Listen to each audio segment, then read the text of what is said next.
todos y los paz. hermanos y amigos que puedan estar oyendo. Estamos aquí un día más, gracias a Dios. Hoy vamos a empezar una nueva meditación del libro de Juan, a la introducción de este libro de Primera de Juan, y estará a cargo de su hermana Carolina. Así que esperemos que sea de edificación esto y estemos estudiando esto durante un tiempo, esta carta. Así que adelante, Carolina. Bueno, gracias y paz. Gracias Saludamos y a paz, todos los que nos puedan escuchar Amén, Señor. en algún momento. Y bueno, vamos a comenzar. Ya hemos terminado, gracias al Señor, el Sermón del Monte, que les aconsejamos que lo busquen en YouTube. Están la mayoría de los estudios que hemos hecho, muy buenos, la verdad. Y bueno, vamos a empezar a estudiar Primera de Juan. Hoy vamos a hacer una introducción. Me parece que se ha ido. Tomás, ¿estás ahí? Me parece que... Sí, Ah, sí, estoy aquí. no, perfecto. Bueno, vamos a hacer una introducción para conocer un poco sobre el libro. Y después, domingo de por medio, vamos a estar estudiando juntos este libro, verso por verso. Que bueno, las grabaciones vamos a ver si las subo todas o cómo hacemos, ya veremos eso. Pero domingo por medio vamos a estar estudiando este libro, de Primera de Juan. Bueno, así que bueno, déjenme un poquito. Ahí. Compartir. Acá. Bien. Ahí está. Espérenme que voy a... Lo tenía al final. Ahí está. Ahí lo veo. Bueno. Me van a ir ayudando, yo les voy a ir diciendo. Bueno. Porque hay que leer bastante. Entonces, bueno, yo voy a empezar. Bien. Me olvidé poner. Enchúfamelo un poquito. Introducción a Primera de Juan. Vamos a ver en qué fecha se escribió. Se cree, porque bueno, sabemos que no hay a veces tan justo, ¿no? No se puede saber a veces bien exacto, pero bueno. En el 90 después de Cristo, a finales del primer siglo probablemente. No se escucha, Carolina. ¿No se escucha? No, yo un trocito, no. ¿Lo tomó? ¿Me escuchas? Sí, a vos sí. A ver, espera, no, déjalo así entonces. No. Hola, hola. Hola. Ahora Ahí sí. sí. Ahí sí. Bueno. No, Ahí pasa que sí. me puso el micrófono y bueno, no, déjalo, lo usamos así. Total, si vos me escuchás, lo voy a acercar un poquito más. Acá, así se escucha bien. Bueno, Sí, entonces decía que se escribió en el 90 después de Cristo, a finales del primer siglo. Lo más posible, ¿no? Cuando se escribió esta carta, ya era anciano. Juan cuidó, dice, de la madre de Jesús y fue el único que no murió de forma violenta. De todos los discípulos sabemos que él fue el único que no murió de forma violenta, que estuvo hasta grande, digamos, y fue él el que también escribió el Apocalipsis, ¿cierto? Que estuvo en la isla de Patmos, que fue llevado ahí cautivo, digamos, como preso estaba en ese lugar, ¿no? Pero no murió de forma violenta. Se mudaron a Efeso y de allí se escribieron estas cartas. Eso es lo que se cree. Cuando después que... A ver. Un poquito de eco otra vez. Qué raro. Bueno, ¿vos escuchás eco? ¿Escuchás eco, Tomás? No hay eco. ¿No? Porque se ralentiza un poco. ¿A vos se te ralentiza? Sí, está lento. Bueno.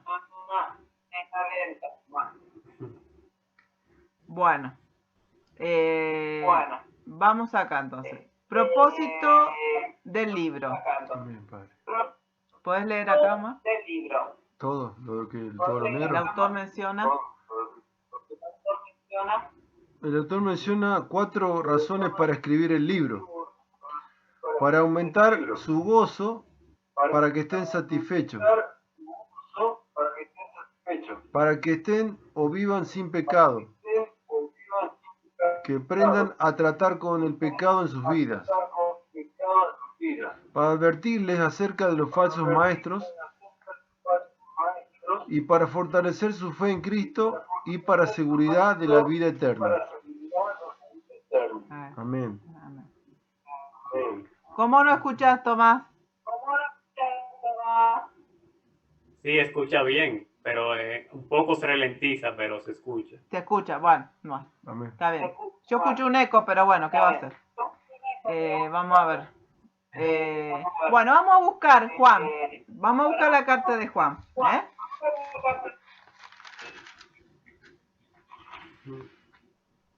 Primera de Juan. Bueno, vamos a ver las razones por las cuales se escribió el libro. La primera, como dijo Mar, para aumentar su gozo y para que esté satisfecho. 1:4. ¿Podés leer, Tomás? 1:4. Sí, dice, estas cosas os escribimos para que vuestro gozo sea cumplido. Amén. Amén. Amén. Bueno, entonces vuestro gozo sea cumplido. El 2, para que estén o vivan sin pecado, para que aprendan, ¿cierto? A tratar con el pecado en sus vidas. 2:1. ¿Quieres leer más? Hijitos míos, os escribo estas cosas para que no pequéis. Y si alguno peca, abogado tenemos para con el Padre, a Jesucristo el justo. Ahí está, ¿ves? ¿Para qué? Para que no pequéis. Amén. Pero dice, si alguno hubiese pecado, abogado tenemos para el Padre, para con el Padre. Después el tercero, para advertirle acerca de los falsos maestros. 2:8. Ese lo voy a leer yo. No, 2:26 dice. Ah, no. 2:26, perdón. Sí, no, nada que ver. 2:26. Os escribo esto sobre los que os engañan. Ahí está. El 2:26.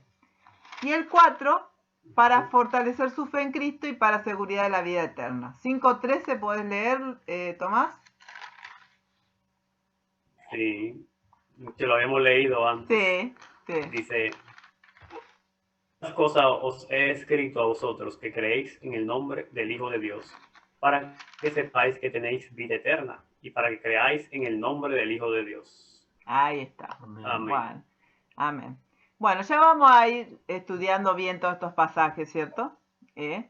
Pero vemos que, para decir algo de este pasaje, es que Dios quiere que tengamos seguridad, realmente. Mientras creemos en Cristo y estamos en Cristo, Dios quiere que tengamos seguridad. Por eso para que que sepáis que tenéis vida eterna. Pero eso no significa que uno no debe cuidarla, que uno debe perseverar, y todo eso. Ya lo vamos a ir viendo más adelante, pero la verdad es que la seguridad de la vida eterna, la Biblia habla de eso, y Dios quiere que tengamos seguridad. Así que bueno, esos son todos los 4 propósitos o razones para los cuales se escribió este libro, lo que escribimos. La razón principal, voy a leer este resumen que puso, es por la que se escribió, es para librar a la iglesia de la falsa enseñanza, la cual es el mayor peligro que sufre la iglesia. Y finalmente, para darle esperanza, seguridad, armonía, gozo, y que sean un pueblo santo. Vemos un corazón muy tierno, pastoral, realmente. Él los trata con mucho amor, ¿cierto? Con un deseo de cuidarlos. Pero bueno, acá vemos más o menos las razones por las que Juan les escribe. Una de las cosas más importantes, se puede decir, es la falsa enseñanza. Habla mucho, pero habla de muchas otras cosas también, ¿cierto? Por eso esas son las razones más importantes, ¿no? Bien. dice palabras claves. Nos nombra mucho comunión, comunión, saber y amor. Como decía hoy Tomás, porque estábamos en la reunión, habla mucho del amor, habla mucho. El amor hacia los hermanos, el amor a Dios, mucho. El amor que Jesús tuvo por nosotros, en fin. Él escribió también el Evangelio de Juan. Amén. Algunos dicen que no fue Juan, pero vemos muchas cosas en común. O sea, algunos dicen que esta carta, que es Primera Juan, no es de Juan. Cosas raras. Pero lo que dice, vemos muchas cosas en común. El lenguaje, si uno lee el Evangelio de Juan, uno ve ahí cuánto se parece, ¿no? Porque dice, pero lo que realmente enlazan, dice, las cartas de Juan son los contrastes absolutos versus el relativismo de nuestra época y de esa época también. O sea, vemos el lenguaje, cómo Juan, si uno lee el Evangelio de Juan, cómo él siempre está con esos contrastes, ¿cierto? Es todo casi, es como que es muy, se ve muy claramente, ¿cierto? De que Juan escribió el Evangelio y escribió esta carta y escribió, como sabemos, el Apocalipsis. Entonces, una de las cosas que vemos en esta carta son muchos contrastes, versus el relativismo. Y acá puse qué es el relativismo, porque alguien escucha eso y dice qué es el relativismo. El relativismo es una doctrina filosófica basada en que la verdad y el conocimiento no son absolutos, sino que ambos son relativos. Es decir, depende tanto del contexto en el que lo estudiemos como de las percepciones personales que tenga el investigador. O sea, es una filosofía, el relativismo, donde nada es, para ello todo es relativo, se dice, no es nada absoluto o verdad, como que todo es gris, nada es totalmente malo ni totalmente bueno. Y vemos acá, en la palabra de Dios, donde hay muchos contrastes. En el Señor no hay un término intermedio en las cosas, sino es una cosa o es otra, ¿no? Pero esta sociedad que vivimos, no, todo es relativo. Para ellos nada es totalmente malo ni totalmente bueno, hay como un gris siempre, ¿cierto? Y eso estaba antes y sigue estando ahora en las personas, donde vos le decís, esto es malo, y ellos te dicen, no, pero eso no es, a veces es malo, o a veces, o no es tanto, o no es tan malo, ¿no? Depende de la circunstancia, ¿no? Te dicen, ¿no? Depende en qué momento, ¿no?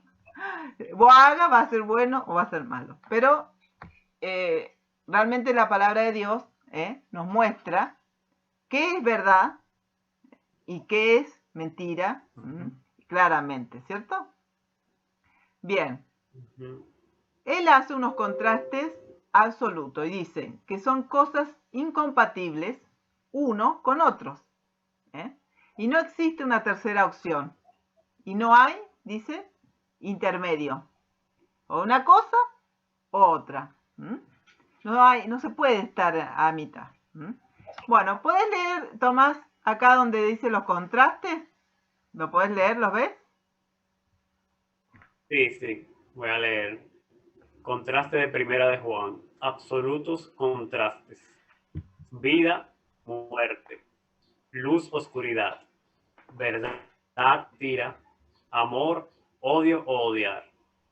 Justicia, desorden. Hijos de Dios, hijos de Satanás. El amor del Padre, el amor del mundo o al mundo. Claro, del mundo o al mundo. Vemos eso, ¿cierto, Tomás? En este libro, que habla mucho, ¿no? Claro.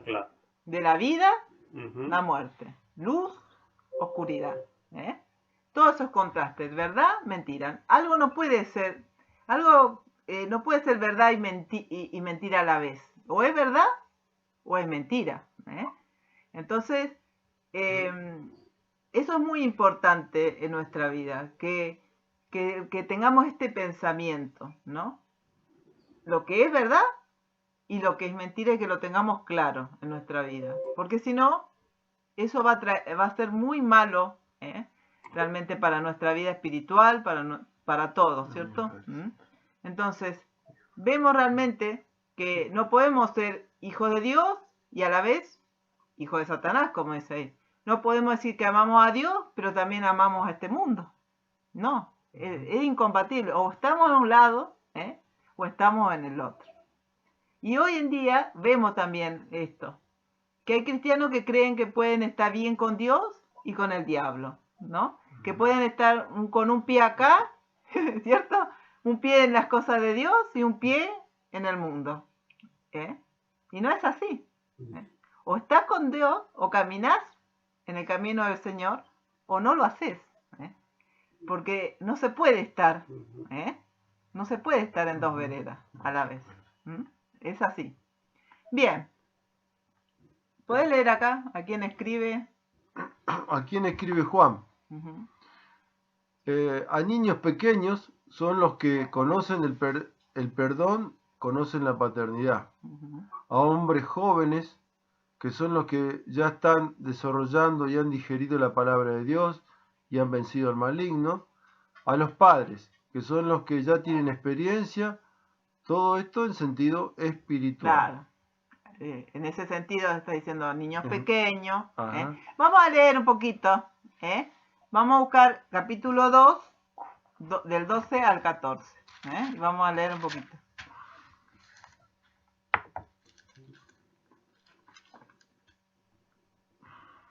Vamos a leer uno cada uno. ¿Querés empezar, Tomás? Después sigo yo. Y después... Bueno. Bien, dice, os escribo a vosotros, hijitos, porque vuestros pecados os han sido perdonados por su nombre. Os escribo a vosotros, padres, porque conocéis al que es desde el principio. Os escribo a vosotros, jóvenes, porque habéis vencido al maligno. Os escribo a vosotros, hijitos, porque habéis conocido al Padre. Os he escrito a vosotros, padres, porque conocéis al que ha sido desde el principio. Os he escrito a vosotros, jóvenes, porque sois fuertes, y la palabra de Dios permanece en vosotros, y habéis vencido al maligno. Amén. Amén. Amén, Padre. Bueno, entonces acá vemos tres tipos, ¿cierto? Por así decir, de cristianos, ¿no? A niños pequeños, ¿qué podemos decir? ¿Quiénes son los niños pequeños? Y los que se convierten en Cristo y están dando sus primeros pasos. Claro, a los que ahí están, ¿cierto? Nuevos. Los jóvenes, ¿qué son? Tomás, hombres jóvenes.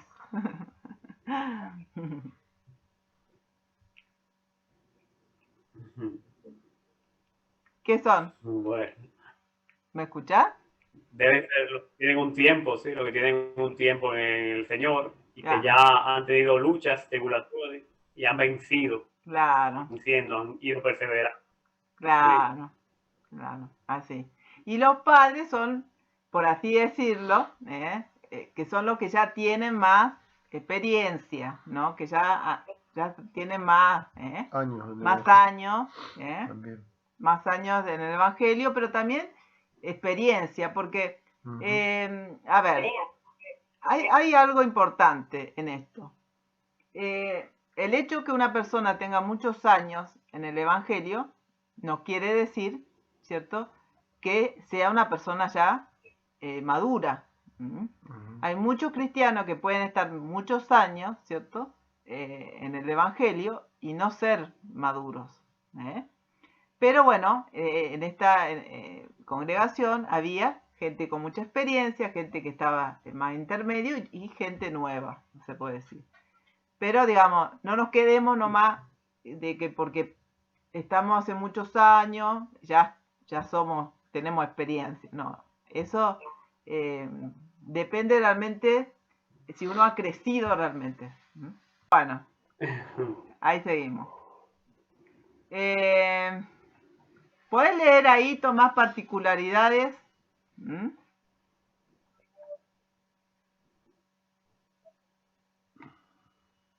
Sí, pero tú estás grabando ya. Sí, sigue grabando. Ok. Dice particularidades. Esta carta puede llamarse la carta de las certezas.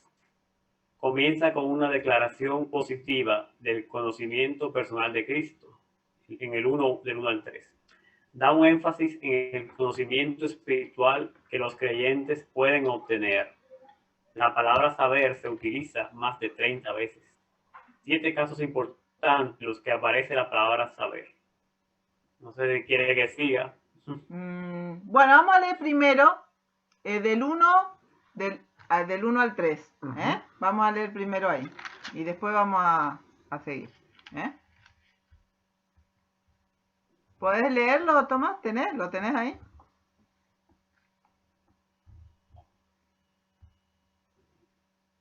A ver si me escucha. ¿Me escuchás, Tomás? ¿O otra vez me expulso? Sí. Ahí está, bueno. Dice lo que era desde el principio.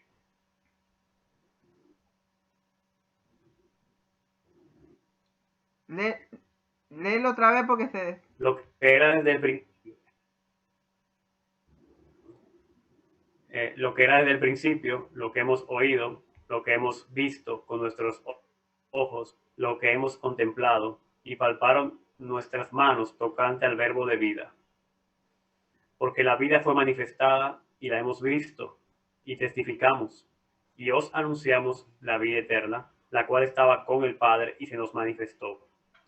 Lo que hemos visto y oído, eso os anunciamos, para que también vosotros tengáis comunión con nosotros. Y nuestra comunión verdaderamente es con el Padre y con su Hijo Jesucristo. Amén. Amén. Bien. Entonces, como dice ahí, ¿no? Comienza con una declaración positiva acerca del conocimiento personal, ¿cierto? De Cristo. Lo que era del principio, lo que vieron nuestros ojos, lo que hemos contemplado. Él estaba hablando de una experiencia, porque Juan estuvo con Jesús. Entonces, estaba hablando de la experiencia, ¿cierto? Y dice un énfasis en el conocimiento espiritual que los creyentes pueden obtener. Y dice que la palabra saber se utiliza más de 30 veces. Más de 30 veces. 7 casos importantes, vamos a ver. ¿Podés leer el 1 y leemos los versículos, Tomás? El número 1. Ok. Los creyentes saben que la vida recta indican regeneración. Bueno. Ahí está. Vamos a leer. Busca 2.29 y yo busco 5.18. Si sabéis que Él es justo, sabéis también que todo el que hace justicia es nacido de Él. Ajá. Ahí está. ¿Bien? Amén. Y el 18 dice, sabemos que todo aquel que ha nacido de Dios no practica el pecado, pues aquel que fue engendrado por Dios le guarda y el maligno no le toca. Bueno, acá vemos que sabemos que si somos de Dios, no vamos a estar practicando el pecado. Indica regeneración. Regeneración quiere decir una persona que ya no eres como antes, que ya no vive como antes, está regenerada, se le dice. Realmente. Entonces ya dejó esa vida de pecado. El 2 dice que seremos semejante a Cristo cuando Él venga. 3.2, ¿puedes leerlo, Tomás? El 3.2. Sí. Dice, amados, ahora somos hijos de Dios y aún no se ha manifestado lo que hemos de ser, pero sabemos que cuando Él se manifieste, seremos semejantes a Él, porque le veremos tal como Él es. Amén. Dice, que sabemos que cuando Cristo venga seremos semejantes a Él. ¿Y qué significa eso, Tomás? Que seremos semejantes a Él. Bueno, tú sabes que cuando Él venga, seremos arrebatados, nuestro cuerpo mortal, inmortalidad. Entonces ya no habrá muerte para nosotros en ese momento. Seremos semejantes a Él en eso. Y que ya este viejo hombre, esta carne, ya va a dejar de ser. Y vamos a ser como Él, ya vamos a estar dispuestos para a Dios sin pecado. Eso es lo que yo entiendo. Claro. Con un cuerpo totalmente nuevo y ya no vamos a ser como Él, ya no va a haber, ahora nosotros podemos llegar a pecar, pero en ese cuerpo ya no. Por eso dice, seremos semejantes a Cristo cuando Él venga. Bien, y el 3 dice que Cristo vino, otra cosa que sabemos, ¿cierto? Que Cristo vino a quitar nuestros pecados. 3.5. Busca, Omar. 3.5. 3.5. Y vosotros sabéis que Él se manifestó a fin de quitar los pecados, y en Él no hay pecado. Amén. Y sabéis que Él apareció para quitar nuestros pecados y no hay pecado en Él. Muy lindo. El 4 dice que el amor fraternal, otra cosa que sabemos, indica que hemos pasado de muerte a vida. Quedado en el 4. Que el amor fraternal indica que hemos pasado de muerte a vida. 3.14. Nosotros sabemos que hemos pasado de muerte a vida en que amamos a los hermanos. El que no ama a su hermano permanece en muerte. Esa es otra cosa que entonces sabemos, que si pasamos de muerte a vida es que amamos. Bien. Ahora el 5 dice que Él vive en nosotros, es otra cosa que sabemos, por el Espíritu. 3.24. ¿Lo puedes leer, Tomás? 3.24.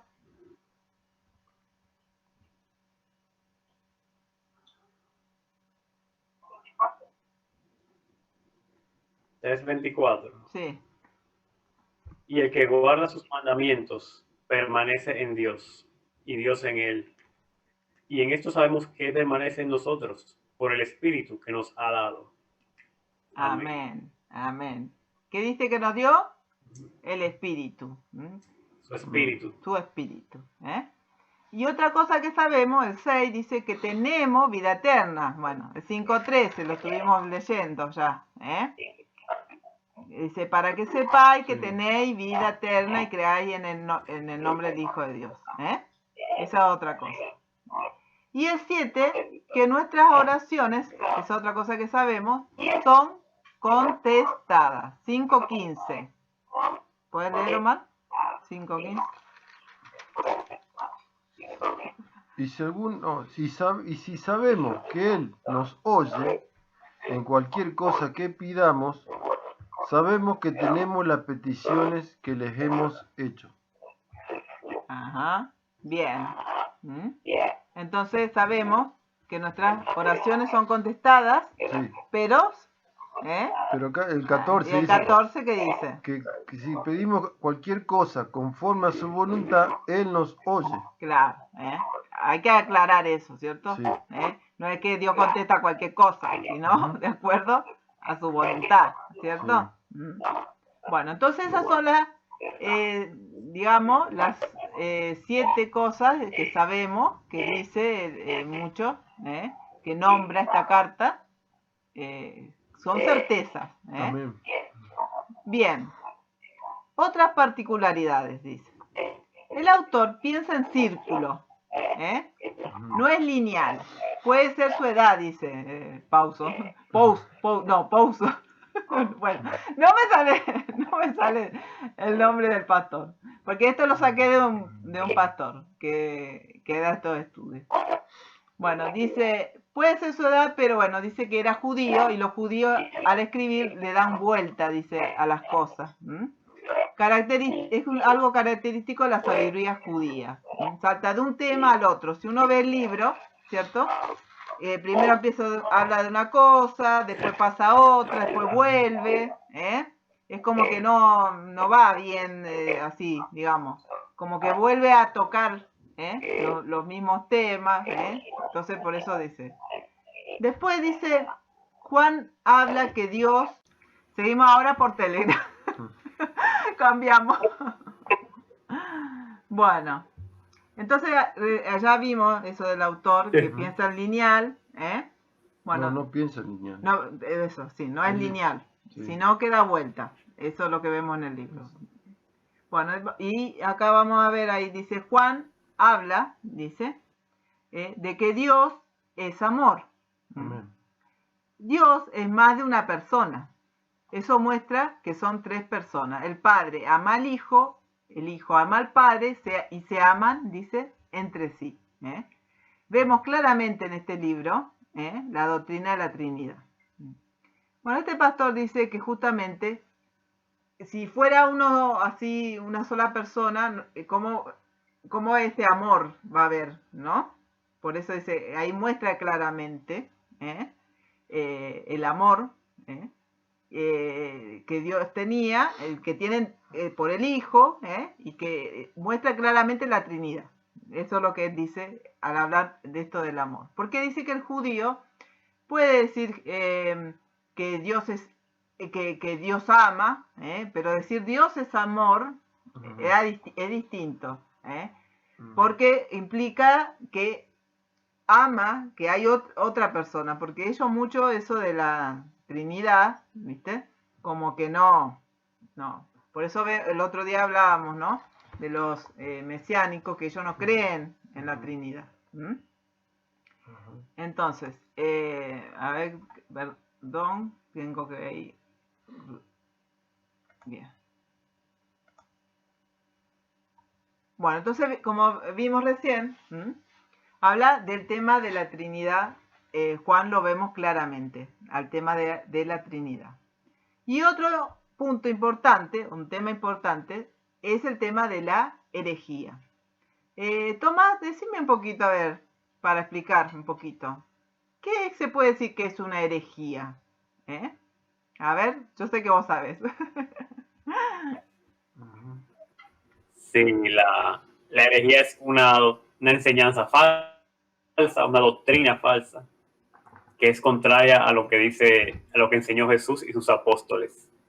Pero está bien camuflada para engañar a la gente. O sea, por eso habla Pablo de las herejías destructoras que van a introducir los falsos maestros en los últimos días. Entonces, las herejías son eso, enseñanzas que parecen de Dios, de cristiana, pero que no lo son. Y son herejías destructoras, doctrinas falsas. Claro, exacto. Y de las cuales hoy, como hablábamos la otra vez, cuando hablábamos del Sermón del Monte, hay muchísimas y cada vez más.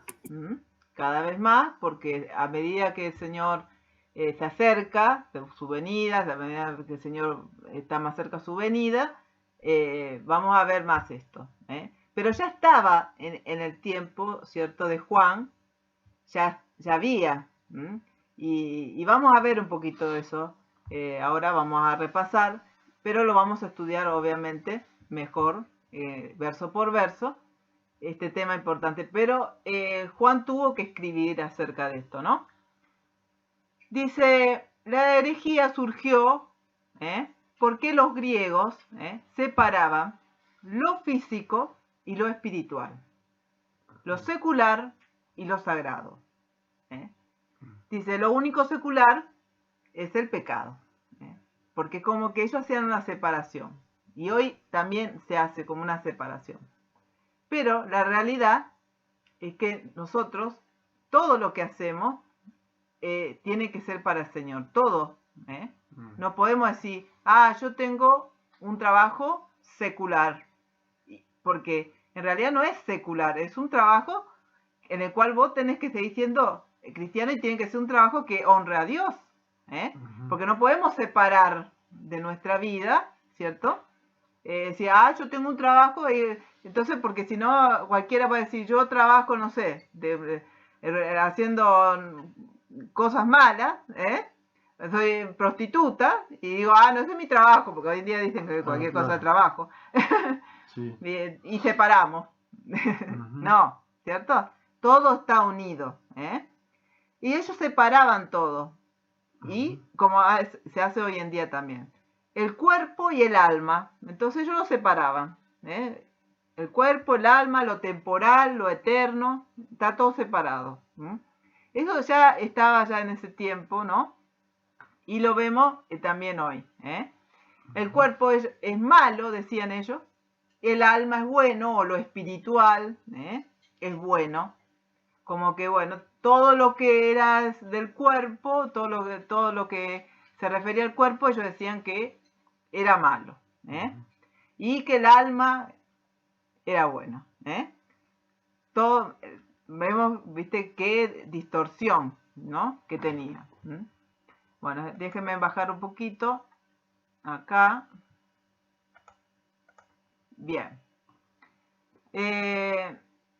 Por eso, todo lo corporal, dice, es malo, según ellos.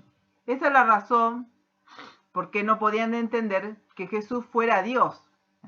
Porque Dios es eterno y el hombre es finito. O sea, finito, ¿qué quiere decir? ¿No?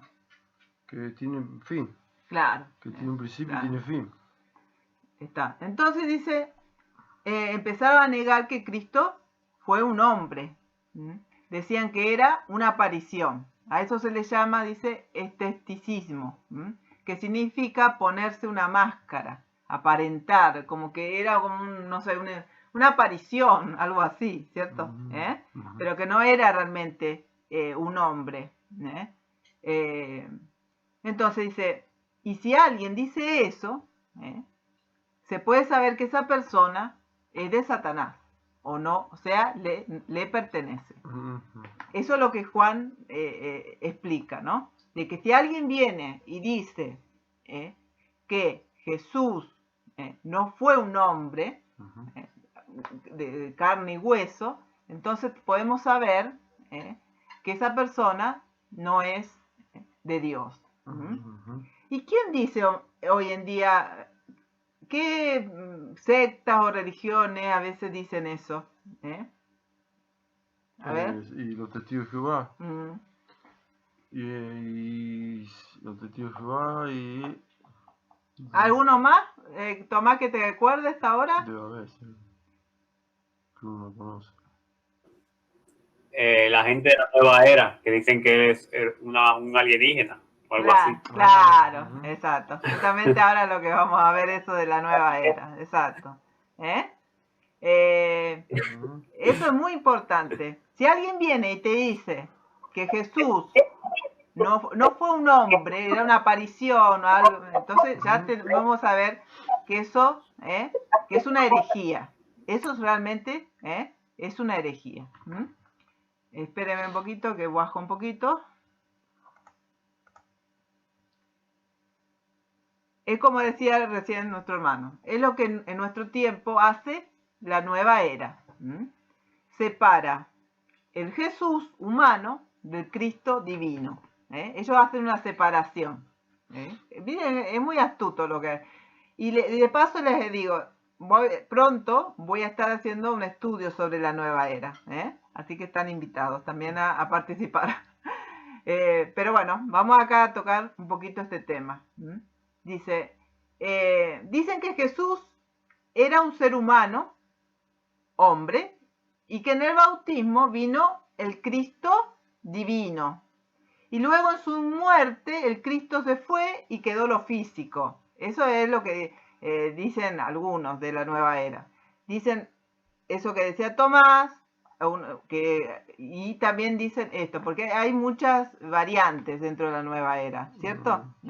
No todos dicen lo mismo, pero es como que ellos dicen como que Jesús murió y separan al Cristo de Jesús. Ellos hablan de Cristo, pero no de Jesús. Y dicen que Cristo puede venir sobre todo hombre. Mira, es una enseñanza muy sutil, porque sabemos que Jesús, por medio del Espíritu Santo, si creemos, Él viene, ¿cierto? Pero no es la forma de la que ellos lo enseñan, ¿cierto? Sino que es una totalmente, totalmente fuera de lo que dice la Biblia. Entonces, tengamos en cuenta eso, de lo que dicen en la nueva era. Esperen que vamos a bajar. Otra cosa, dice, que enseñan los griegos, es que Dios está fuera del tiempo. Pero la Biblia dice otra cosa, que Dios es eterno.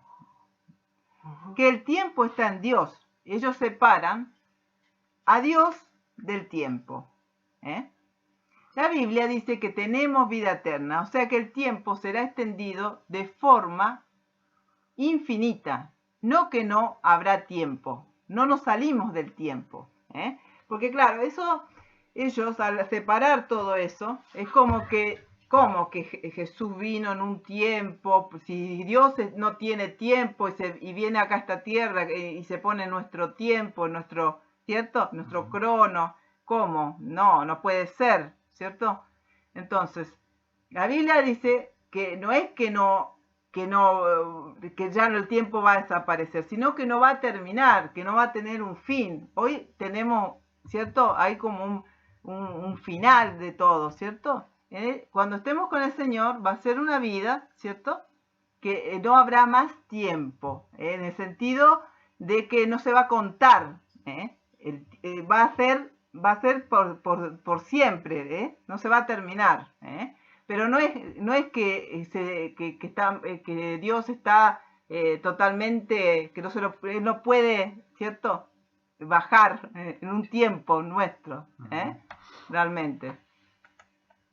Bueno, eso es una de las cosas que ellos enseñaban, ¿no? Bien.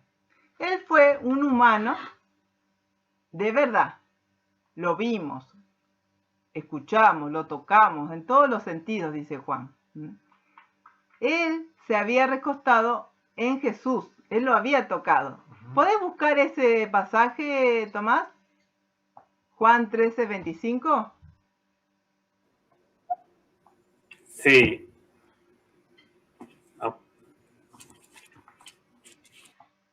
Juan 5. Dice 25, perdón. Él entonces, recostado cerca del pecho de Jesús, le dijo: Señor, ¿quién es? Y te vemos, Juan, claro, vemos los versículos anteriores, ¿cierto, Tomás? Ahí vemos que Juan era que se había recostado, porque es como que él no quería decir fui yo, ¿cierto? Pero sabemos que él fue el que se había recostado. O sea, él lo tocó, él estuvo con Jesús. ¿Y cómo empieza este libro, cierto? Diciendo lo que hemos visto, contemplado. Entonces, algo muy importante es la encarnación. Jesús hecho hombre. Eso es muy importante en la vida cristiana, en la fe que creemos nosotros, es la encarnación de Cristo. Y dice, lo que piensas de Cristo es la prueba final. Porque no podemos pensar cualquier cosa de Jesús y pensar que vamos a ser salvos. No, ojo. Hoy en día la gente cree en cualquier Cristo, por así decirlo, pero no en el Cristo de la Biblia. Y si no creemos que Jesús fue un hombre, que es Dios encarnado, entonces no hay salvación para esa persona. Eso es muy importante. Dice, esperen que voy a bajar. Ya vamos a ir terminando. Espera. Ahí, sí. Si no piensas. Dice, Si no piensas correctamente de Él, no puedes estar bien en los demás. Todo se reduce, dice, a lo que piensas de Jesús. Si uno ya empieza así, ya no se puede estar bien en las demás cosas. Todo se reduce a lo que se piensa de Jesús, porque es como que todo va unido, ¿no? Si vos ya pensás que Jesús no fue un hombre, entonces ya todo de nuevo, lo que vos venga después, ya va a ser erróneo. Lo físico y espiritual están totalmente integrados. Y lo que creemos de Jesús afecta nuestro comportamiento cristiano, dice. Esa idea griega de que no es importante lo que haces con el cuerpo, hace que crea que lo que haces con el cuerpo no tiene nada que ver con la salvación de tu alma. Dice, Él limpió nuestros pecados pasados, pero debemos seguir confesando nuestros pecados para ser perdonados. No es que tenemos un cheque en blanco para pecar una vez que venimos a Cristo. Esto es algo muy importante, porque claro, si nosotros decimos, ¿cierto?, lo físico y espiritual están separados, no importa lo que hago con el cuerpo, entonces eso afecta nuestro comportamiento, porque creemos que, bueno, no podemos hacer cualquier cosa con este cuerpo porque está separado. Total, el alma de Cristo, fíjese, ¿no? Y no es así. Y Él dice, limpió nuestros pecados pasados. Cuando nosotros nos arrepentimos, Jesús nos limpia. Pero después, si cometemos algún pecado, y eso es lo que vamos a ver en esta carta, debemos arrepentirnos para ser perdonados. No es que ya venimos a Cristo y ya está. Y ya podemos hacer lo que queramos, porque ya somos salvos. ¿O no es así, Tomás? A ver. Sí, está muy importante. Hay una cosa que se está extendiendo, que es que el Señor pagó por mis pecados presentes, pasados y futuros. Se dice eso, pero eso no está en la Biblia en ningún lado. Esta es una mala interpretación. Se puede llamar que es una falsa doctrina, porque te hace pensar que no importa que estás viviendo desordenadamente, ya Cristo pagó por ese pecado. Y la gente no cambia, no quiere amoldarse a la palabra de Dios. Entonces, muy importante eso, que si alguien peca, debe arrepentirse de una vez al Señor y pedir perdón al que ofende también. Claro. Se está muy light en la iglesia. No quieren arrepentirse de su pecado, no quieren pedir perdón a los hermanos, cualquier ofensa, y creen que van a entrar al cielo así. Entonces, muy importante ese tema. Claro, exactamente. Exactamente. Sí, eso se escucha mucho hoy, eso que vos decís. Y es importante saber que debemos confesar el pecado que podamos hacer aún después de cristiano, porque lo podemos pecar, eso es la realidad, pero vamos a ver eso bien, porque hay una confusión con eso también.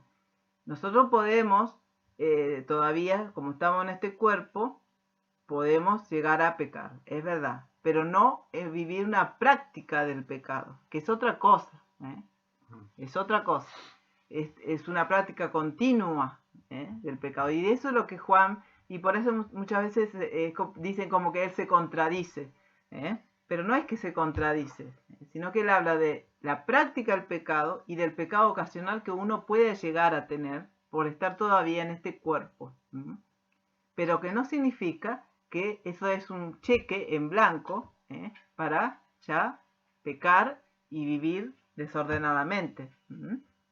Esa es la realidad. Bien. Ahí.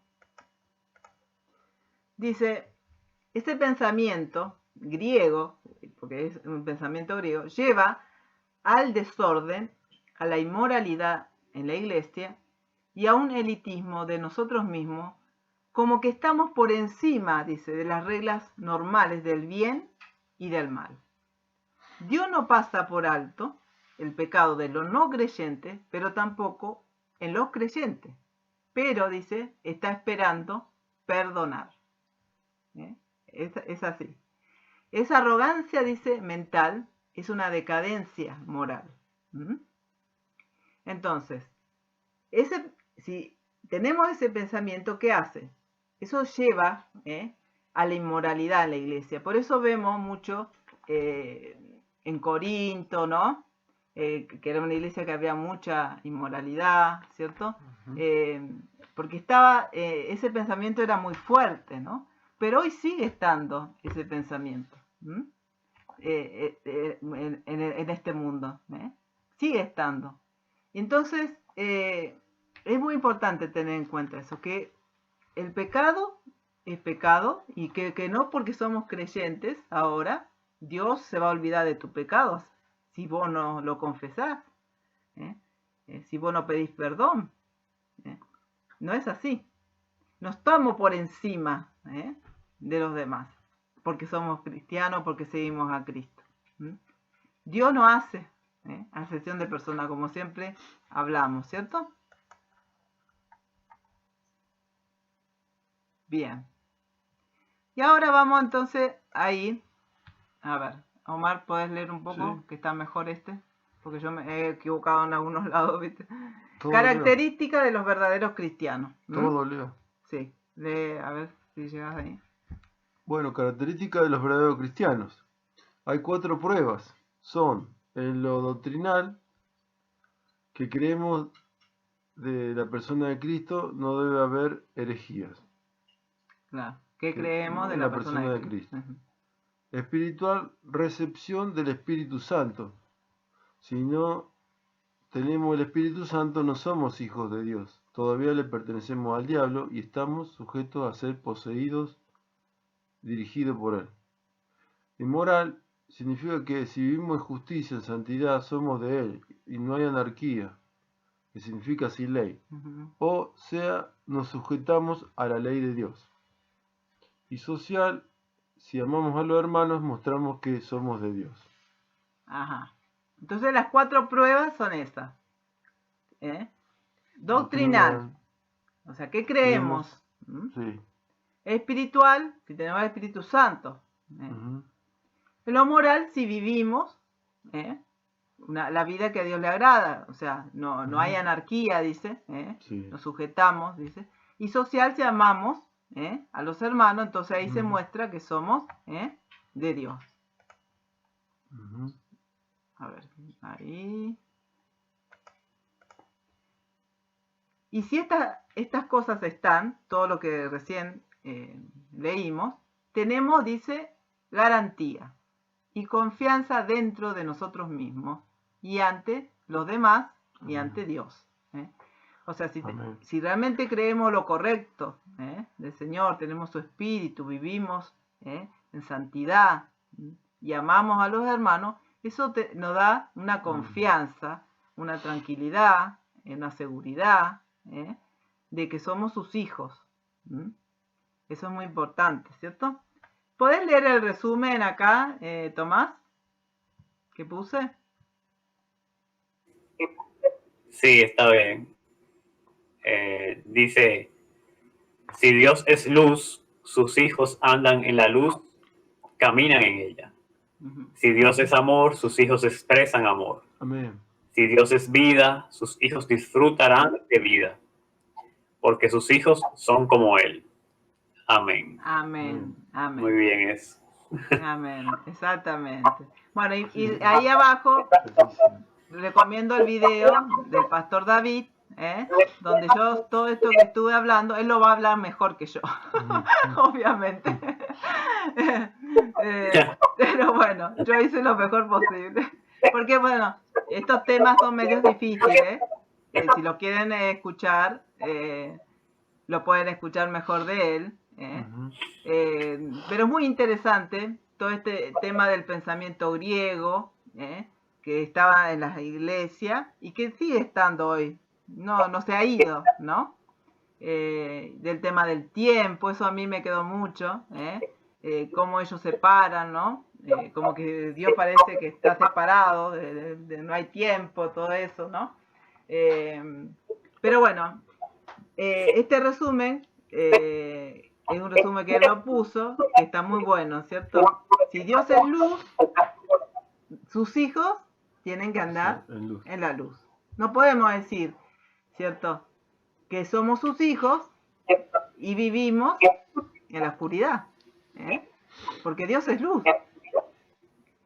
Y si Dios es amor, dice, sus hijos expresarán amor. No puede decir, porque generalmente, ¿cierto?, el hijo, ¿a quién se parece? Al padre. Al padre, ¿cierto? Entonces, y mucho más en lo espiritual, porque bueno, humanamente a veces Sí. puede fallar, ¿cierto? Pero espiritualmente, no. Si decimos que Dios es nuestro Padre, entonces tenemos que parecernos a Él. Entonces, y dice, si Dios es vida, disfrutaremos también de vida, porque sus hijos son como Él. Muy linda esa frase. Así que bueno, que voy a dejar de compartir, a ver si me deja.